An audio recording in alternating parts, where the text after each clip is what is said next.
अपने बच्चों की शादी जल्दी ही करो, क्योंकि जब इंसान को भूख लगती है तो अगर हलाल रिज़्क नहीं मिलता तो हराम खाना शुरू कर देता है।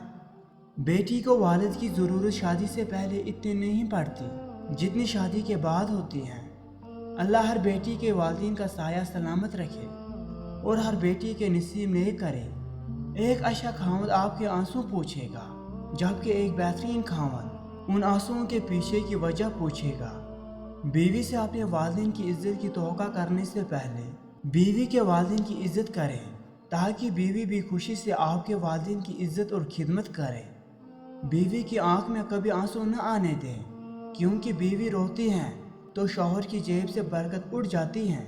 एक आंसू महंगा पड़ता है और फिर शौहर होने वाला हो जाता है। 4 बीवियों पर राजी लोग 4 बेटियों पर रोने लगते हैं। निकाह सिर्फ 4 हुरूफ का मजमुआ नहीं है। निकाह एक जिम्मेदारी है, एक अहद है। एक अहद अपने आप से, अपने हम सफ़र से, 2 घरानों से और अपने रब से।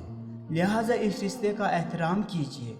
ये दुनिया का सबसे ज़्यादा पाकीज़ा और सबसे नाजुक रिश्ता है।